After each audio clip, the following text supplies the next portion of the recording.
Imagine trying to move like billions of dollars of freight across the globe. Right.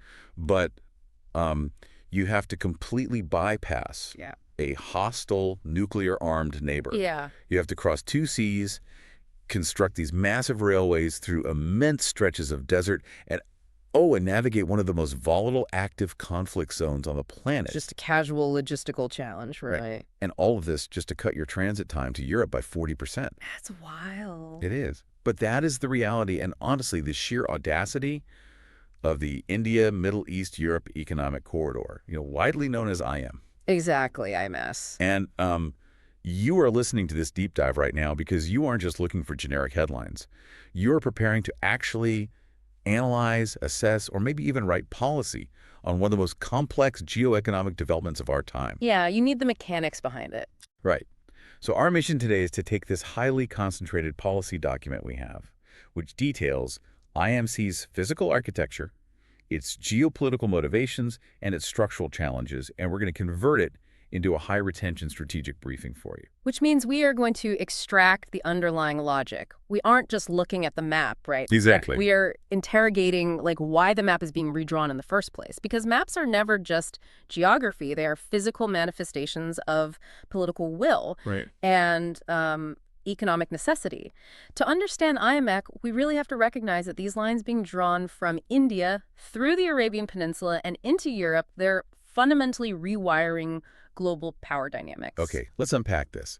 Because ideas like this, they float around think tanks for decades. Absolutely. Constantly. But this one actually became a signed formal reality, and the trigger event for IMEC was the G20 summit in New Delhi. Yes, New Delhi. And I want to pause on the venue.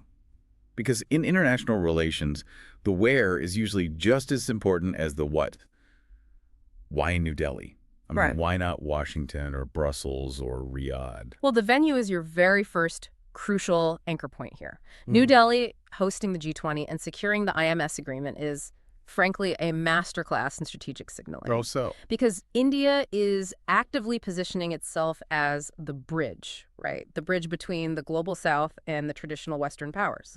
Right. By anchoring the eastern end of this corridor, India steps up from being merely, a participant in global trade to being a foundational node. It's a huge elevation in status. Exactly. But to truly understand why this agreement materialized there, you have to look at the institutional framework that birthed it. IMS is not just some standalone treaty. Right. It sits under something bigger. Yeah. It operates under an umbrella initiative called the Partnership for Global Infrastructure and Investment, the PGII. The PGII. Yeah, I've seen that acronym thrown around usually when Western nations are trying to, pool capital together. Yes. And the source material defines PGII's core philosophy with three very specific adjectives. It says it's values-driven, high-impact, and transparent. Those are very loaded words. Right. In the diplomatic world, words like transparent and values-driven are usually heavily coded. What are they actually saying here? Because, it sounds to me like they're setting up a deliberate contrast. They are absolutely setting up a contrast. In modern geoeconomics, when a coalition emphasizes transparent and values-driven infrastructure, it is an explicit, albeit diplomatic, counterweight to China's Belt and Road Initiative, the BRI. Okay, so it's a direct response to China. Yeah. For the past decade, the BRI has been the dominant infrastructure model globally, right? But it's faced really intense criticism for being opaque, utilizing predatory lending that leads to debt traps. Right, the debt trap diplomacy stuff. Exactly, and lacking environmental or labor standards. So the PGII, which is led primarily by the G7, is pitching an alternative. They are targeting the exact same demographic, basically low and middle income countries with massive unfulfilled infrastructure deficits, but offering a model that theoretically integrates sustainable debt management. Okay, so PGII is the pitch. Do business with us, it's cleaner and safer. Essentially, yes. But to make that pitch a reality, you need massive political and financial capital. So let's look at the actual stakeholders who put pen to paper in New Delhi. The founding members. Right. So we have India, the United States, Saudi Arabia, the United Arab Emirates, the European Union as a bloc, along with Italy, France, and Germany individually. Now, I have to push back on this grouping. Why that? Well, look at this list. It's like a bizarre multi-continental corporate merger. You have the U.S., which isn't even geographically anywhere near the corridor. Sure. You have Gulf monarchies, heavily reliant on hydrocarbon exports, sitting right next to European democracies that are pushing aggressive green agendas. The juxtaposition is stark, yeah. And alongside India, which fiercely protects its strategic autonomy, how do vastly different legal, political, and economic systems align on a single, values-driven framework? It is a phenomenal question, and honestly, it strikes at the core tension of the whole project.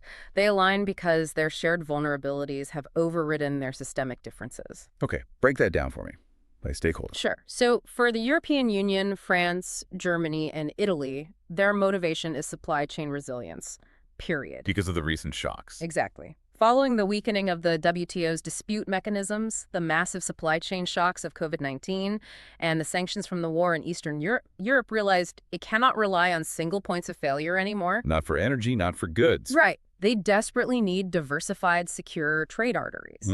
Now, for Saudi Arabia and the UAE, this is about post-oil survival. Transitioning their economies. Yes. They are aggressively trying to transition to become the indispensable logistical and tech hubs of the 21st century. And then, well, you have the United States. Right. The U.S. halfway across the world.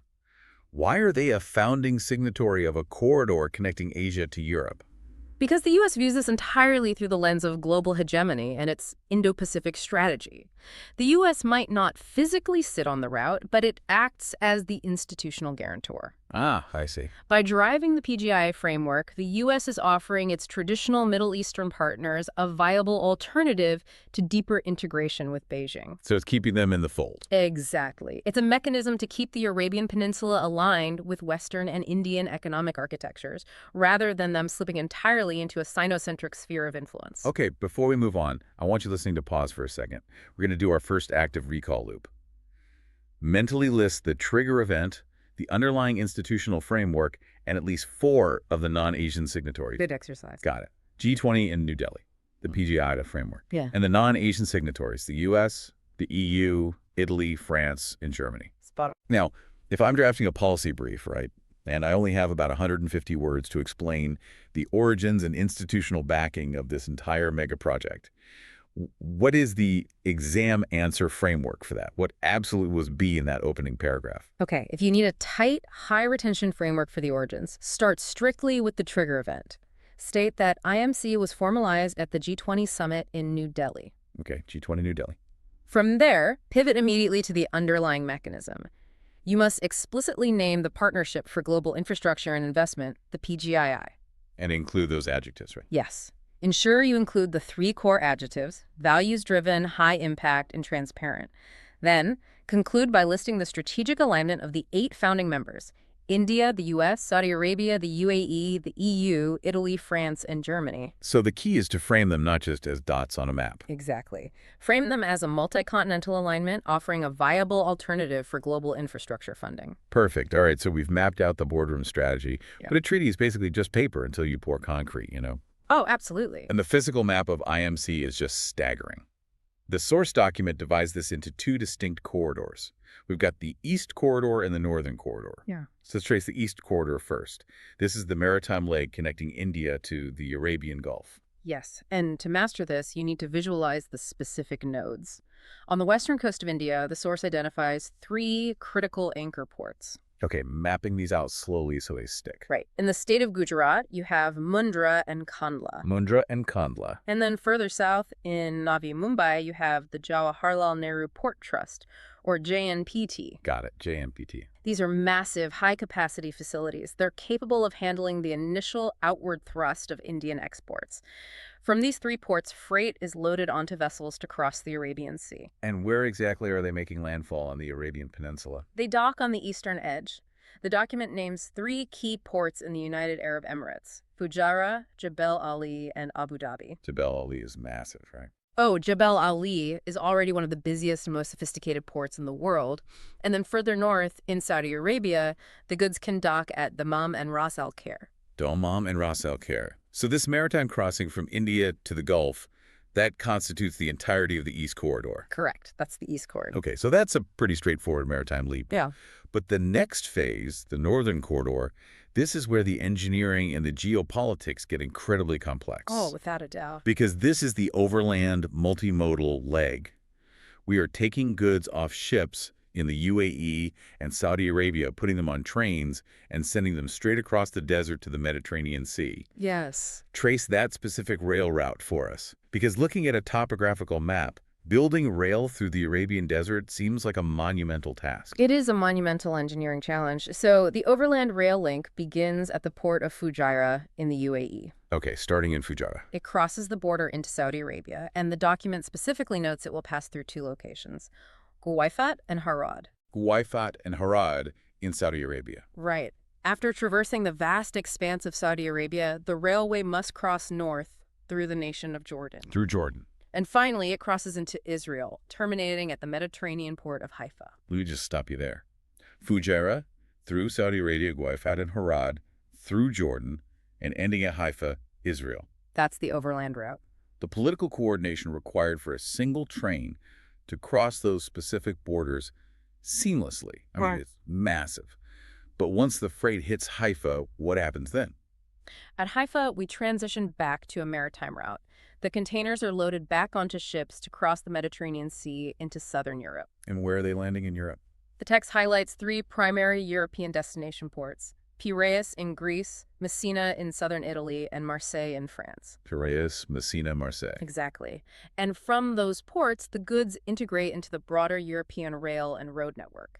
And that completes the physical surface mapping of the east and northern corridors. Okay, here's where it gets really interesting. Because if IM4 were just about, moving shipping containers on trains, it would be a great logistical achievement. But it wouldn't fundamentally alter global power. Right, it would just be a new highway. Exactly. But the text states that IMS is a multi-dimensional infrastructure project. It's not just a surface route for rail and road. We're looking at a layered three-dimensional artery. What else is running along this exact same geographic corridor? This is perhaps the most strategic element of the entire project. Alongside the physical tracks for the trains, the IM in architecture includes three additional layers of infrastructure. Three-layer. First, an advanced electricity cable grid. Second, a hydrogen pipeline. And third, high-speed data cables. Wait, let's dig into that. A hydrogen pipeline and data cables running parallel to a railway. Why bundle them together like that? Because it creates a consolidated corridor of immense strategic value. Let's look at the hydrogen pipeline first. The global economy is undergoing a massive energy transition, right? Right, moving away from fossil fuels. Exactly. So moving clean hydrogen from production centers in the Middle East directly into European and Indian industrial hubs, that is critical for the future of green manufacturing.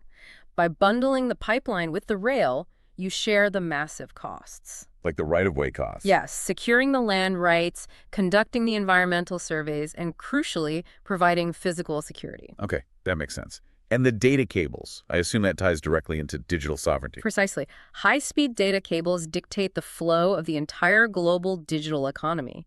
By laying new, secure fiber optics along this overland route, the IM's nations reduce their reliance on existing undersea cables. Which are super vulnerable, right? Highly vulnerable to espionage, sabotage, or even just natural disasters. So this physically hardwires the digital economies of India, the Middle East, and Europe together. It's an economic, energy, and digital artery, all occupying the exact same geographic space. Right. We're moving goods on the surface, clean energy through pipelines, and digital information via fiber optics, all simultaneously. It's incredibly ambitious. And the text lists 5 clear objectives for this network: enhancing transportation efficiency, reducing costs, increasing economic unity, generating employment, and crucially, lowering greenhouse gas, or GHG, emissions. And that objective regarding GHG emissions is vital because it directly ties back to the PGII framework we discussed earlier being values-driven. Right, contrasting with the BRI again. Yes. Traditional maritime shipping relies on heavy bunker fuel, which is highly, highly polluting. By shifting a massive volume of intercontinental freight to a highly efficient ship-to-rail network. A rail network that presumably might be powered by the clean electricity running right next to it. Exactly. It aims to drastically reduce the carbon footprint of global trade. Now, the text uses a very specific word regarding its impact on existing routes. It aims to supplement maritime and road transports. Supplement, not replace. Right. That's a crucial distinction. It's creating bandwidth, not trying to build a monopoly. Okay, time for our second active recall loop. I want you to quiz yourself. What is the specific overland rail route connecting the UAE to Israel?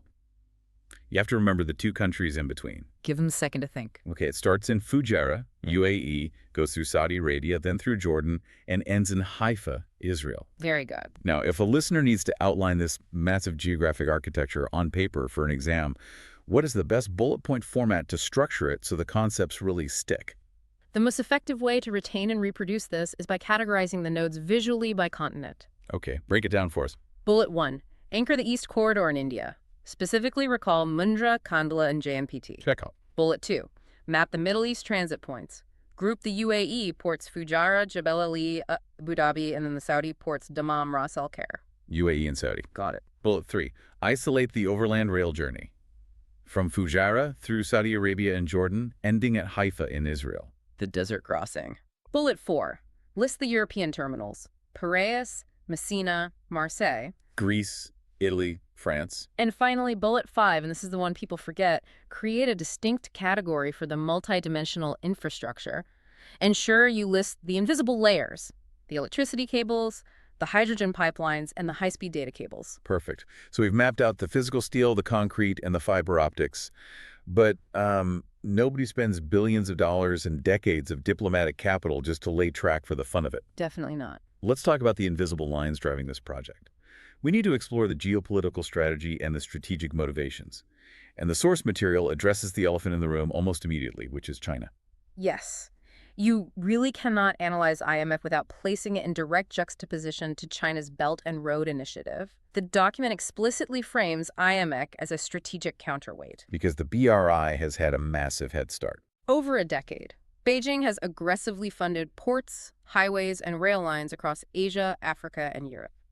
The BRI is designed to route global trade toward China and create deep economic dependencies. And IMA is the pushback. IMS is the democratic world's structural response.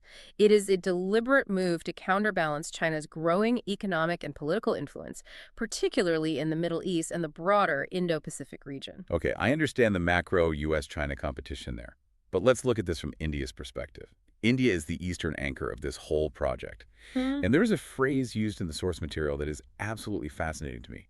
It states that IMA breaks Pakistan's overland connectivity veto. Yes, that's a critical concept. Explain the historical context here. What exactly is this veto and how has it handicapped India? To understand India's geopolitical frustration, you just have to look at a map of its western border. India is geographically severed from direct overland access to the resource-rich regions of Central Asia, the Middle East, and the massive markets of Europe. Because Pakistan sits directly in the way. Exactly. Historically, due to the fraught relations between the two nations, Pakistan has exercised a de facto veto by simply denying India the right to transit commercial goods through its territory. So if, like, a factory in Gujarat wants to send goods to Germany, they can't just put it on a train heading northwest. No, they can't. Sure. That overland blockade effectively landlocked India's western trade potential. It forced India to rely entirely on long, circuitous maritime routes through the Suez Canal or resort to incredibly expensive air freight. Which just destroys profit margins on bulk goods. Completely destroys them. India has tried workarounds before, like the International North-South Transport Corridor, the INSTC, which goes through Iran, but those face severe limitations due to international sanctions. Which makes IMEC a literal geopolitical masterstroke for India. It is a massive strategic bypass. By establishing a direct, high-volume ship-to-rail link across the Arabian Sea directly into the UAE and Saudi Arabia, India completely neutralizes Pakistan's geographic advantage. It just goes right around them. It physically renders Pakistan's land border irrelevant to India's European trade aspirations. Breaking this veto radically boosts India's strategic autonomy, allowing it to integrate directly with Western markets on its own terms. And the text points out that this integration does more than just move goods. It elevates political and strategic links. There is a deeply optimistic phrase used in the document. It describes IMEC as a potential infrastructure for peace in the Arabian Peninsula. Yes, infrastructure for peace. Now, I have to challenge this. I really do. We are talking about a region with deep, historical, violent fault lines.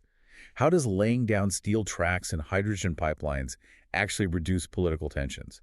Doesn't a multi-billion-dollar pipeline just become a massive, vulnerable target for sabotage? It's a very valid skepticism. Infrastructure in conflict zones is inherently vulnerable. However, the underlying strategic theory at play here is complex interdependence. Complex interdependence. Right.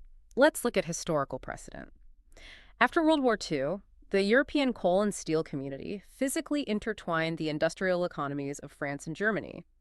The logic was that if their core industries were structurally reliant on one another, going to war would mean instant domestic economic collapse. So the cost of conflict becomes basically mutually assured economic destruction. Precisely. By interlocking the economies of the UAE, Saudi Arabia, Jordan, and Israel with a highly lucrative multi-billion-dollar multimodal network, you raise the cost of localized conflict to prohibitively high levels. Because everyone loses money. Massive amounts of money. The infrastructure forces daily administrative, legal, and economic cooperation. If a disruption in one node cascades into massive financial losses for all partners, there is a collective, shared incentive to maintain regional stability. That is how a railway functions as an infrastructure for peace. Wow. Okay, and this model of complex interdependence, it isn't meant to stop at the Mediterranean either. The document highlights a potential extension of this model to Africa. Yes, the Trans-African Corridor. Right. It mentions aligning with the U.S. and EU's plan to develop this corridor. What is the strategic logic of pulling Africa into this specific architecture? It signals India's intent to elevate its role in the emerging multipolar world. Africa possesses vast reserves of critical minerals and rare earths that are absolutely essential for the global energy transition. Materials that are currently dominated by Chinese supply chains, right? Exactly.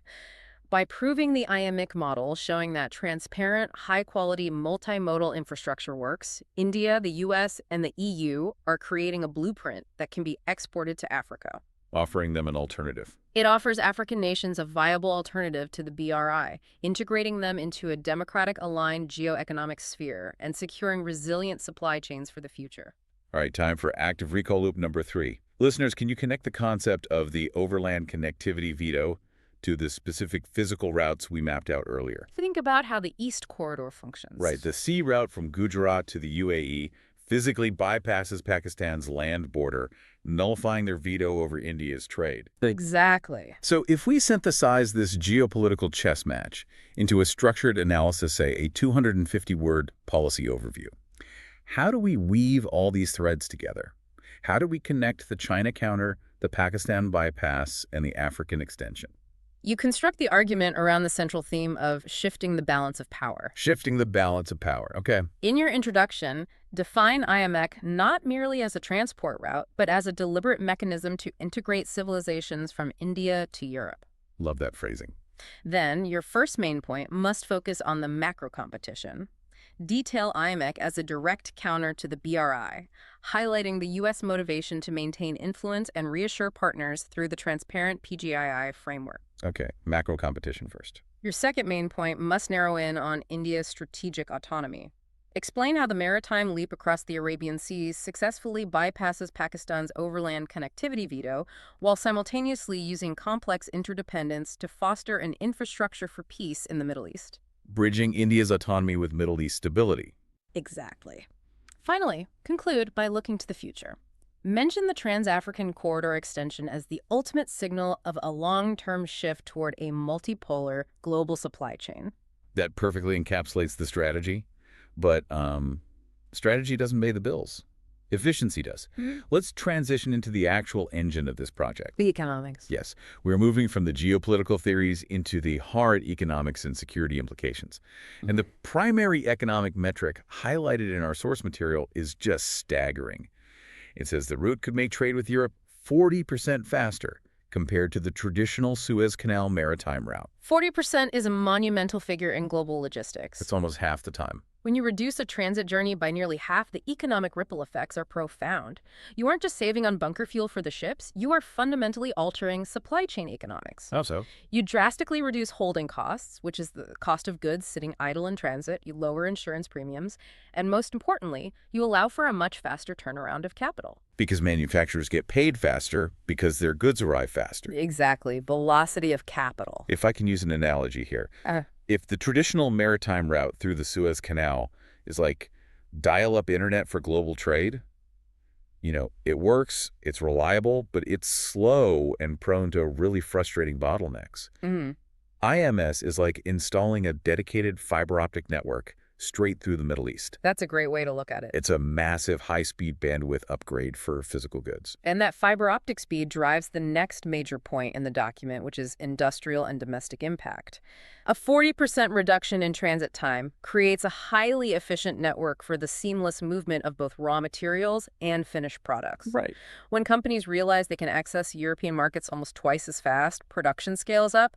This leads directly to the document's projection on job creation. Because you need people to build and run all this. Yeah. The surge in trade, plus the massive construction requirements for the infrastructure itself, will necessitate both skilled and unskilled labor, promoting massive employment across all connected sectors. Faster routes mean more factories, which means more jobs. But the strategy actually goes a layer deeper than just loading goods onto faster trains. The document explicitly mentions that the corridor can be strategically leveraged to develop special economic zones, or SEZs, along its route. Yes, SEZs are critical. How exactly does an SEZ function in this context, and why are they so crucial to a transit corridor? Think of a transit corridor without SEZs as just a highway. Cars drive past, but the towns along the way don't necessarily get any richer. Ah, right. An SEZ is a designated geographic area with distinct, liberalized economic laws designed specifically to attract foreign investment. By placing SEZs directly at the nose of the IMS route, say near the ports in Gujarat or the rail hubs in the UAE, you create industrial gravity. So a company sets up shop right on the fiber optic line. Exactly. A manufacturer can import raw materials seamlessly, process them inside the SEZ while enjoying favorable tax or tariff conditions, and then immediately export the value-added finished goods along the high-speed corridor. That's incredibly efficient. These SEZs transform IMS from a mere transit route into a massive intercontinental production line, driving localized manufacturing booms. For India, this aligns perfectly with domestic initiatives like Atmanirbhar Bharat, aimed at boosting self-reliance and global manufacturing capabilities. Now, beyond trade and manufacturing, there is a critical security element tied intrinsically to the economy. Our source highlights energy security and resource access.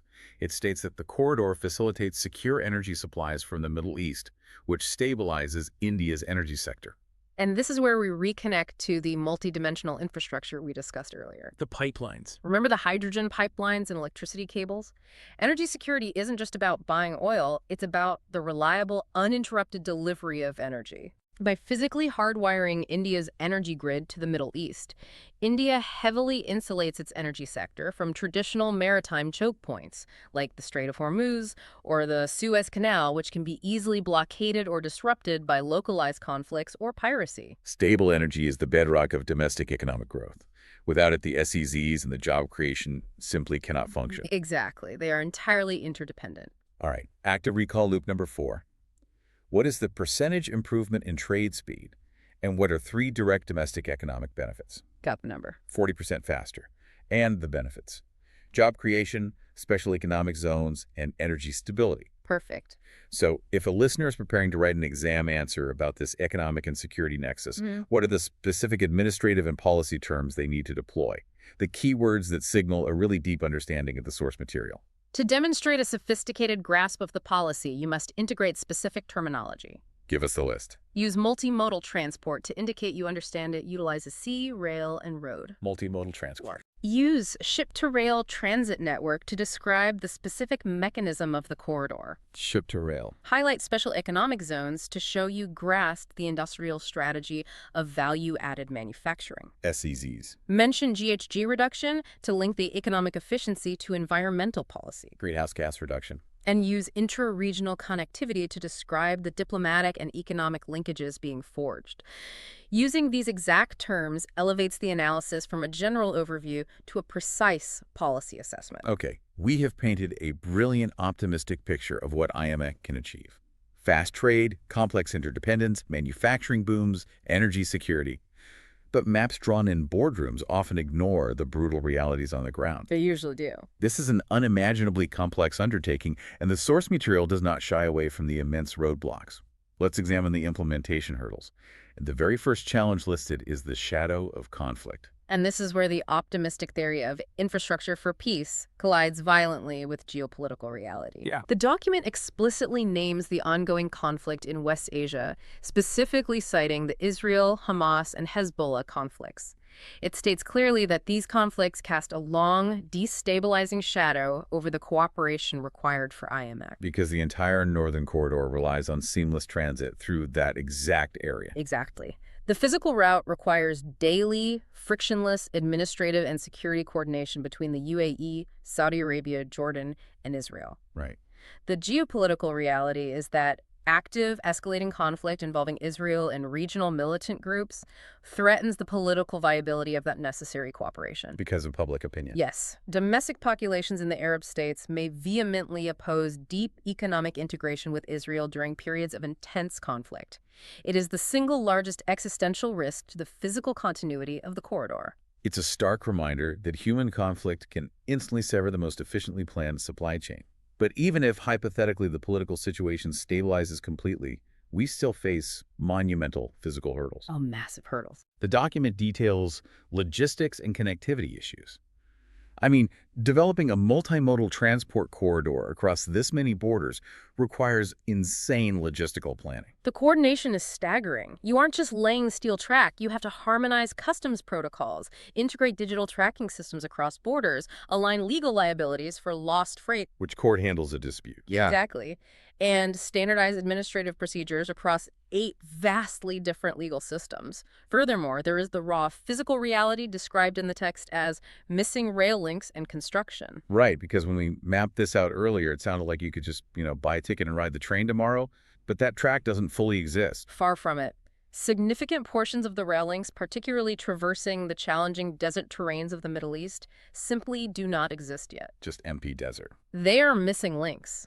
They require heavy construction efforts, environmental engineering to handle extreme temperatures, and massive capital investment just to complete the physical network before a single container can even be moved. Which brings us to the most pragmatic hurdle of all, the money. The document discusses cost and financing. It provides an initial estimate suggesting that developing each of these IMS routes could cost anywhere between $3 billion to $8 billion US dollars. Per route. So here's my question. With a price tag of up to $8 billion per route, how do you secure financing across multiple legal systems while navigating active conflict zones? You have just articulated the core strategic dilemma of the entire IMEEC initiative. Capital is cowardly, right? Yeah. It requires stability. Yeah, investors hate risk. To secure $3 to $8 billion, which will likely have to be a complex blend of state funding,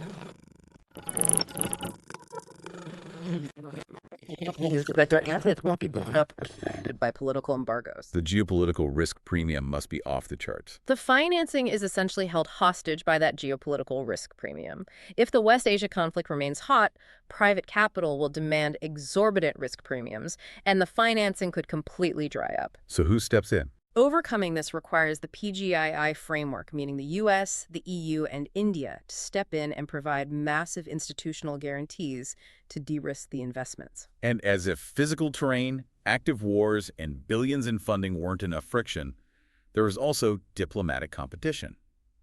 The text points out potential opposition from existing transport routes, specifically naming Egypt's Suez Canal. This is basic geoeconomics. If IMC successfully delivers freight 40% faster, it will naturally siphon high-value, time-sensitive cargo away from the Suez Canal. And Egypt relies heavily on that. The Suez Canal is not just a waterway for Egypt. It is a critical, irreplaceable source of foreign exchange revenue and national pride. A significant reduction in traffic and transit fees could severely destabilize Egypt's economy. So they might push back. Managing Egypt's economic anxieties and preventing potential retaliatory trade policies or diplomatic opposition will be a major ongoing diplomatic hurdle for the IMEEC coalition. Yet, despite these massive hurdles, the shadow of war, missing desert rail, billions in required capital, and angry competitors, the project is surprisingly generating momentum. The final section of our source material discusses expansion, specifically the Cyprus factor. It notes that the nation of Cyprus has publicly expressed strong interest in joining the IMEEC initiative. Why Cyprus? Cyprus is geographically perfectly positioned. It is an island nation in the eastern Mediterranean with strong existing maritime infrastructure. Okay, so it's right at the exit of the overland route. Exactly. If freight arrives by rail at the port of Haifa in Israel, Cyprus sees itself as a logical, immediate maritime entry node into the European Union market. They want to be the logistics hub linking the Middle East to Europe. That makes a lot of sense for them. Furthermore, the text notes Cyprus is aggressively seeking deeper cooperation with India in very specific sectors: shipping, information and communication technology, ICT, renewable energy, and education. It really proves the magnetic pull of the concept. The fact that nations outside the original 8 are raising their hands to join shows that the underlying economic logic is incredibly attractive, regardless of the hurdle. That's a powerful vision. So active recall loop number 5. What are the 2 major physical financial hurdles, and what are the 2 major diplomatic geopolitical hurdles? Test yourself here. Physical financial, missing rail links, and the $3 to $8 billion cost. Diplomatic geopolitical, West Asia conflict, and pushback from Egypt over the Suez Canal. Spot on. So if we need to synthesize all these roadblocks into a structured assessment, like an intro-body conclusion framework for an exam, how do we categorize them logically? When outlining the roadblocks to realizing IMEC, utilize a clear thematic structure. Okay, what's the intro? In your introduction, acknowledge the paradox. IMEC is strategically brilliant on paper, but its implementation is fraught with multidimensional risks. Then into the body paragraphs. Dedicate your first core section to geopolitical and diplomatic risks. Detail how the West Asia conflict threatens the foundation of regional cooperation, and explicitly mention the anticipated diplomatic friction from Egypt defending its Suez Canal revenues. And the second body section. Dedicate your second core section to physical and financial risks. Outline the immense logistical nightmare of harmonizing customs across diverse legal systems, point out the reality of the missing rail links requiring heavy construction in the desert, and highlight the massive $3 to $8 billion financing requirement per route. And the conclusion. Conclude by stating that the ultimate success of IM depends not on engineering, but on the diplomatic stamina of the founding signatories to de-risk the region and secure sustained capital. All right, we have dismantled this entire policy document. We've analyzed every geopolitical angle, every economic metric, and every looming hurdle. Now, it is time to reconstruct it at high speed to ensure total retention. Let's run a rapid revision recap. I am going to fire the core concepts, and we are going to nail the facts. Ready? Ready. Let's do it. Trigger event and institutional framework. Signed at the G20 summit in New Delhi, backed by the PGII, which pitches a values-driven, high-impact, and transparent alternative for infrastructure. The physical mapping of the corridors. The East Corridor connects India's west coast to the UAE and Saudi Arabia by sea. The Northern Corridor connects the UAE overland through Saudi Arabia and Jordan to Israel, then by sea to Europe. The core efficiency metric. A staggering 40% faster transit time to Europe compared to the traditional Suez Canal route. The primary geopolitical targets. Acting as a strategic, democratic counter to China's Belt and Road Initiative and successfully bypassing Pakistan's historical overland connectivity veto to secure India's strategic autonomy. The primary threats to implementation. The ongoing Israel, Hamas, and Hezbollah conflicts threatening regional cooperation, the massive cost of missing rail links in the desert, and economic opposition from Egypt protecting the Suez Canal. And the newest geographic partner aiming to join. Cyprus, looking to act as the eastern Mediterranean hub and deepen tech and energy ties with India. Excellent. Now, I want you to deliver the final revision capsule. Synthesize this entire hour of analysis into one continuous, unbreakable strategic logic chain. Take it away. Listen closely to how these distinct dimensions interlock seamlessly. The geopolitics specifically, the imperative for the U.S. and its allies to counter China's BRI, and India's absolute necessity to bypass Pakistan's veto drives the creation of the economic engine. This economic engine relies on a multimodal ship-to-rail corridor that is 40% faster, facilitating the creation of massive special economic zones. This physical and economic integration dictates the security landscape, requiring a multidimensional artery of energy pipelines and data cables that attempts to stabilize the Middle East through complex interdependence. Ultimately, this geo-economic security nexus drives domestic impact. It creates a surge in jobs, ensures the energy stability required for industrial growth, and deeply advances the vision of Atmanirbhar Bharat, or a self-reliant India, by securing its strategic autonomy and supply chains in a multipolar world. The geopolitics dictates the economics secures the security, and the security ensures domestic prosperity. We started this deep dive by talking about how geoeconomics basically tears up the static maps we are so used to looking at. We've traced theoretical lines across oceans, through deserts, and across continents, carrying not just physical shipping containers, but data, clean energy, and massive strategic ambition. But I want to leave you with a final thought to ponder as you review your notes and prepare your analyses. If IMEEC successfully transitions from a piece of paper signed in New Delhi into a physical, functioning reality, if they can somehow actually overcome the active war zones, finance, and build the missing railways through the sand, and seamlessly align 8 vastly different legal systems, will we look back at that specific G20 summit not just as the birth of a faster trade route, but as the exact historical moment the economic center of gravity permanently shifted away from traditional maritime choke points, rewriting the map of global power for the next century?